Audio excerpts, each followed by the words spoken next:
أرئيست زينا لعلواي أزاز ميليشيات السودان ناب إيران وتهدرات كلأخ مخانو أفليتون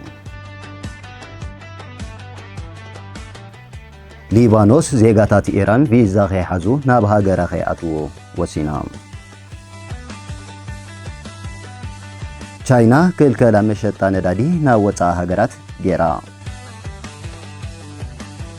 سلام زي خبركم تخاتلتي هاجر حماسين تلفزيون نلوم معنتي زتدالو زيناتات زقربالكم أنا حابن تخلي مسانا خدصونحو عدمينايو ناب زرزر زينا كنسقر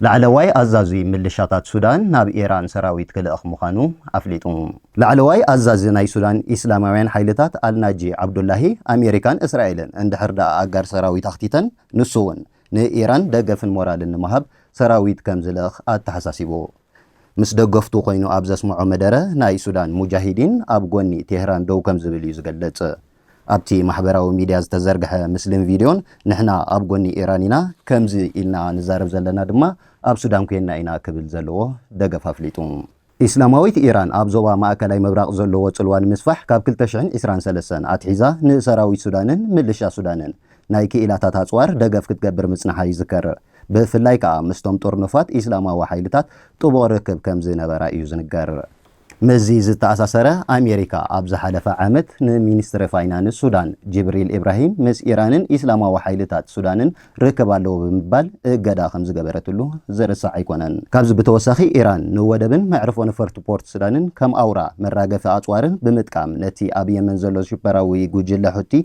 أطوار تلأخ كمز نبرت زفلتيو عند النتاوي إسياسة فورقون نوتون بإيران زمولو إسلاما وحيلتاتن مبراق سودان بجنرال البرهان زمرح سراويت سودان سلطان أطوار بمقبالن أب سودان كتاو زخونة دقفات كقبر مصنحو زفلتيو كموتيتو 50,000 ميليشيات دارفور مبراق سودانن أب سوا كمز سلطانهم زذكريو إسياس أنصارتن أورا محزوتنا فتوتنا زخونة إسرائيل أمريكان دوي لهم زلو نقول ردو كوين الله نقول للترامب الليلة راسه سخن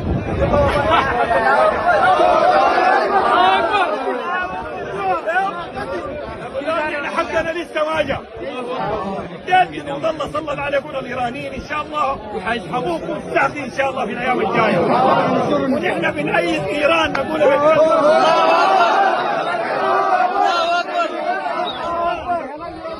وأنا أقول بأسماء المجاهدين في السودان كلهم بمختلف كتائبهم بمختلف منظوماتهم نحن نقول لإخواننا في إيران لو الأمريكان والصهاينة نزلوا قوات برية في إيران والله نحن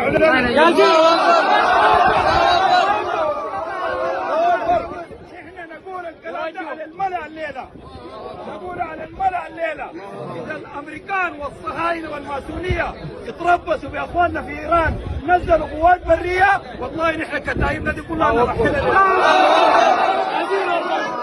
ليبانوس زيغاتات إيران فيزا خي حزو نابها غرا خي أتو كالكلا መንግስት ሊባኖስ ኢራናውያን ቪዛ ከያዙ ናብ ግዛት ሊባኖስ ከያቱ ከም ዝወሰነ ሚኒስትር ሓበሬታት ሃገር ፍሊጡ ኢራናውያን ቪዛ ከያዙ ናብ ሊባኖስ ከያቱ ካቢኔት ሃገር ውሳኔ አመሐላሊፉ በተማሳል ዜና አባላት ሓለዋ እስላማዊ ሰውራ ኢራን ካብ ሃገራ ንምብራር ወሲና ሊባኖስ ኣብ ሃገራ ኣብ ልዕሊ ዘለዉ አባላት እስላማዊ ሰውራ ኢራን ናይ ማሕዩርን መብራርን ስጉምትታት ንምውሳድ ከም ዝወሰነ ተገሊጹ ሊባኖስ ነዚ ውሳነ ከተመሐላልፍ ዝተገደደት ካብ ኢራን ክመጽእ ዝኽእል መጥቃዕቲን ምክልኻልን ጸጥታ ሊባኖስ ንምሓስን ከም ዝኾነ ይሕበር ኢራን ኣብ ሊባኖስ ንዘሎ ሂዝቦላህ ዝበሃል እስላማዊ ዕጡቕ ጉጅለ ትዕጥቕ ሂዝቦላህ ኣብ ልዕሊ እስራኤልን ማእኸላይ ምብራቕን ናይ ግብረ ሽበራ ተግባራት ይፍጽም ካብዚ ተወሳኺ ኢራን ንሓማስን ሑትን ብምዕጣቕ ኣብ ልዕሊ እስራኤል ናይ ግብረ ሽበራ ተግባራት ትመርሕ በዚ ምኽንያት ብእስራኤልን ኣሜሪካን ከበድቲ ደብዳባትን ክሳራታትን ስዕረትን እናወረዳ ይርከብ ኢራን ካብ ጥንቲ ጀሚራ ንቐቢላታት ብምዕጣቕ ኣብ መስመር ንግዲ ቀይሕ ባሕርን ምቁጻርን ኣብ ማእኸላይ ምብራቕ ሓደጋታት ንምፍጣርን ትጽዕር ተስፋሕፋሒት ሃገር እያ ንመስመር ቀይሕ ባሕሪ ብምዕጻው ስልጣነ ትግርኛ ክዳኸም ዝገበረት ኢራን ኣንጻር ስትራቴጂካዊ ረብሓና ምዃና ይፍለጥ ቻይና ክልከላ መሸጣ ነዳዲ ናብ ወፃኢ ሃገራት ገይራ መንግስቲ ቻይና ናይ ሃገሩ ዓበይቲ መጻረይ ነዳዲ ትካላት ቤንዚንን ናፍታን ናብ ወፃኢ ሃገራት መልእኽቲ ጠጠው ንኸብሉ ኣዚዙ መንግስቲ ቻይና ነዚ መምርሒ ዘውረደ ድሕሪ ምሕያል ውጥረት ወሽመጥ ፋርስ ክኸውን ከሎ እዚ ድማ እቲ ዞባ ናይ ዓለምና ዝዓበየ መፍረይ ተቐረብ ዘይተጻረየ ነዳዲ ዝኾነት ኢራን ኣብ ቀለብላ ብምእታዋ እዩ ቻይና ብሳልሳይ ደረጃ እትስራዕ መቅረቢት ነዳዲ እንተኾነት ዝዓበየ ተጠቃምነት እቲ ነዳዲኣ ባዕላ ክትከውን ከላ ሻድሻይ መዓልቱ ዝሓዘ ወጥሪ ኩናትን ቅልውላውን እናዓሞቐ ብምምፅኡ ከዓ ኣብ መላእ ኤሽያ ዝርከባ ሃገራት ናይ ባዕለን ድሌት ነዳዲ ንምምላእ ኣብ ከቢድ ተመናጠል እየን ዝርከባ። ቻይና ንምድልዳል ውሽጣዊ ዓቕማ መሸጣ ነዳዲ ብህፁፅ ጠጠው ንምባል ዝወሰኑ ምዃኖም ነቲ ጉዳይ በቐረባ ዝፈልጥዎ ሰባት ገሊፆም። ኣብ መፈለምታ ዝሰሙን መጻረይ ነዳዲ ሓደሽቲ ውዕላት ምፍራም ጠጠው ንኽብሉ ቀዲሞም ዝተኣሰሩ ውዕላት ድማ ምስራዝ ክጅምሩ እውን ከም ዝተኣዘዙ እቶም ቃላት ዝሃቡ ሰባት ይዛረቡ። ኮይኑ ግና እቲ ክልከላ ናብ ሆንግ ኮንግን መካውን ዝኸይድ ናይ ነፈርቲ ነዳዲ ዝሕውስ ከም ዘይኮነ እውን ሓቢሮም ኣለዉ። ኣብ ማእከላይ ምብራቕ ብሰንኪ ተወሊዑ ዘሎ ኩናት ብባሕሪ ዝካየድ ኣህጉራዊ ንግዲ የሰናኽሎ ኣሎ። ኣብ ማእከላይ ምብራቕ ተወሊዑ ዘሎ ወተሃደራዊ ግጭት ብባሕሪ ዝካየድ ዓለምለኻዊ ንግዲ ኣብ ከቢድ ሓደጋ ከም ዘውደቆ ተገሊጹ። ብፍላይ ከዓ እቲ ኣገዳሲ ዝኾነ መተሓላለፊ መጻብቦ ሄርሞዝ ብሰንኪ እቲ ኩናት ዳርጋ ተዓጺቡ ምህላው ብዙሓት ናይ ጽዕነት መራኽብ መንገደን ክቕይራ ተገዲደን ኣለዋ። ካብተን በዚ መስመር እዚ ዝሓልፋ ዝነበራ 425 ናይ ጽዕነት መራኽብ እተን 9 ዝኾና ኣብቲ ወሽመጥ ተዓጊተን ይርከባ። እተን መራኽብ ንሃገራት ማእከላይ ምብራቕ ዝኸውን መግቢ ፍሩታ ስጋታት ሒዘን ዘለዋ እየን። እዚ መግቢ እዚ ቀልጢፉ ዝባላሾ ብምዃኑ ናይ መሳፈሪ ወደባትን መዝሓሊ መኽዘናትን ንምርካብ ጻዕርታት ይግበር ኣሎ። ካብዚ ብተወሳኺ ልዕሊ 100 መራኽብ ነዳዲ ተዓጊተን ብምህላወን ኣብ ዝተፈላለዩ ከባቢ ሕፅረት ነዳዲ የስዕብ ኣሎ። ከም ዱባይን ዑማንን ዝኣመሰላ ዓበይቲ ወደባት ስርሖም ብምቁራጾም መራኽብ ናይ በዓል ሲንጋፖርን ማሌዥያን ስሪላንካን ይውሕዝ ኣለዋ። እዚ ድማ ኣብዚኦም ዝርከቡ ወደባት ናይ ስራሕ ጻዕቅን ምድንጓያትን ፈጢሩ ይርከብ። ዓበይቲ ትካላት መጓዓዝያ ባሕሪ ኤምኤስን ሜርክስን በዚ ዘጋጠመ ፀገም ስርሑ ደው ዘበላ ክኾና ከለዋ እቲ ዝዓበየ ኩባንያ ኤምኤስሲ ናይ ዓማዊል ኣቑሑት ካብ ቀረባ ኣብ ዝርከብ ወደብ ባዕሎም መፅኦም ክወስድዎ ብተወሳኺ $800 ክኸፍሉ ድማ ኣፍሊጡሎም። ትካል ዲኤችኤል ብወገኑ ኣብቲ ባሕሪ ዝተዓገተ ጽዕነት ንምውፃእ ብኣማይት ዝቁፀራ ዓበይቲ መኻይን ብምክራይ ብመሬት ንምጉዕዓዝ ይፅዕር ኣሎ። ሓላፊ ዲኤችኤል ግሎባል ፎርዋርዲንግ ኦስባርዶ ቦክ ብወገኑ ኣብዚ ሰሙን ብዝተፈጠረ ምትዕንቓፋት ንምዕራይ እንተዋሕደ 4 ሰሙን ክወስድ ይኽእል ብምባል ብዛዕባ እቲ ኩነታት ርእይቱ ሂቡሎ።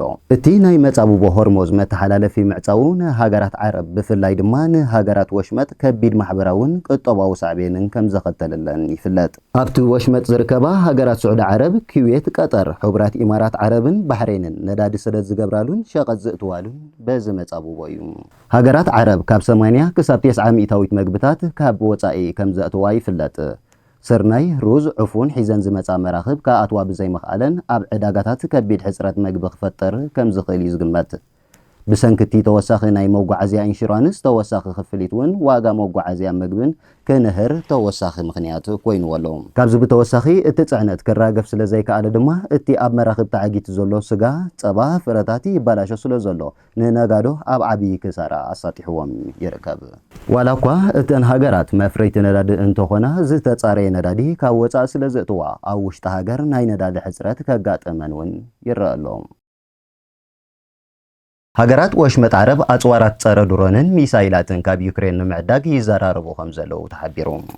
ሃገራት ወሽመጥ ዓረብ ኣጽዋራት ጸረ ድሮንን ሚሳይላትን ካብ ዩክሬን ንምዕዳግ ኣብ ዝርርብ ከም ዝርከባ ተሓቢሩ። ምክልኻል ኣሜሪካ ፔንታጎን ሓዊሱ ሃገራት ወሽመጥ ዓረብ ኣጽዋር ጸረ ሚሳይላት ንምዕዳግ ምስ ካልኦት ኣፍረይቲ ኣጽዋር ዩክሬን ኣብ ዝርርብ ከም ዝርከባ መርበብ ሓበሬታ ፋይናንሻል ታይምስ ጸብጺቡ። ንኹናት እስራኤልን ኢራንን ስዒቡ ኢራን ወታደራዊ ማዓስከራትን ኤምባሲታትን ኣሜሪካ ዘለዎን ሃገራት ወሽመጥ ዓረብ ዝተፈላለዩ ሕነ ናይ ምፍዳይ መጥቃዕትታትን እናገብረት ትርከብ። ነዚ ስዒቡ ድማ ሃገራት ወሽመጥ ዓረብን ማእኸላይ ምብራቕን ንምሳይላትን ድሮናትን ኢራን ንምምካት ካብ ዩክሬን ጸረ ሚሳይላትን ድሮናትን ንምዕዳግ እናተዛተያ ከም ዝርከባ ተሓቢሩ። ከም ጸብጻብ ፋይናንሻል ታይምስ ፕሬዚዳንት ዩክሬን ምስ ኣሚር ቀጠር ከምውን ምስ ፕሬዚዳንት ኢማራት ዓረብ ዩክሬን ድሮናትን ሚሳይላትን ሩስያ ኣብ ምምካት ተጠቐመትሎም ተመክሮታትን ዘማዕበለቶም ናይ ጸረ ድሮን ቴክኖሎጂታትን ኣመልኪቶም ከምዚ ዝተዛተዩ ተሓቢሩ። ኢራን ብርክት ዝበላ ድሮናት ከም ዘለዋ ዝግመት እንትኸውን ጣምራዊ መጥቃዕቲ እስራኤልን ኣሜሪካን ይቕጽል ኣብ ዘሎ እዋን ኢራን ክትወስዶም ትኽእል ተወሰኽቲ ናይ ሕነ ምፍዳይ ፈተነታት ንምምካት ሃገራት ወሽመጥ ዓረብ ናይ ምክልኻል ዓቕምታተን ኣብ ምሕያል ከም ዝርከባ እናተገለጸ እዩ።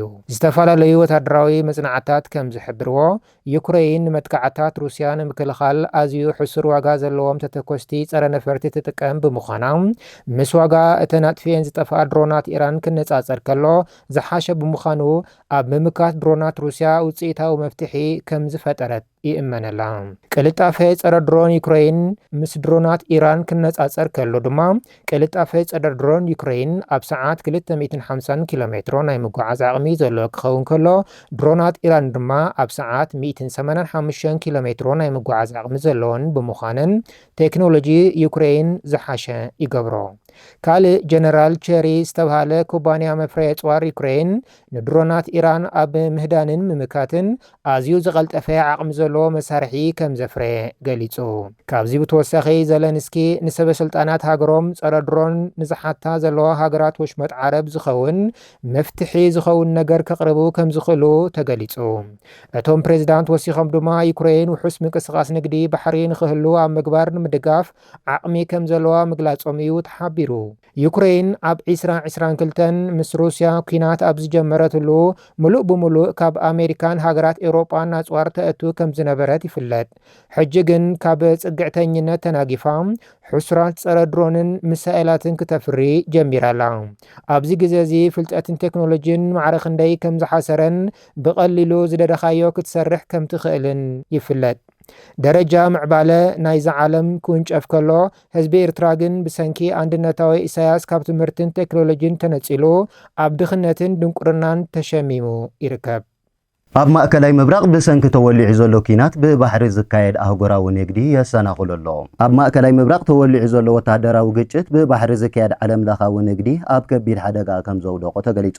ብፍላይ ከዓ እቲ ኣገዳሲ ዝኾነ መተሓላለፊ መጻብቦ ሄርሞዝ ብሰንኪ እቲ ኩናት ዳርጋ ተዓጺቡ ምህላው ብዙሓት ናይ ጽዕነት መራኽብ መንገደን ክቕይራ ተገዲደን ኣለዋ።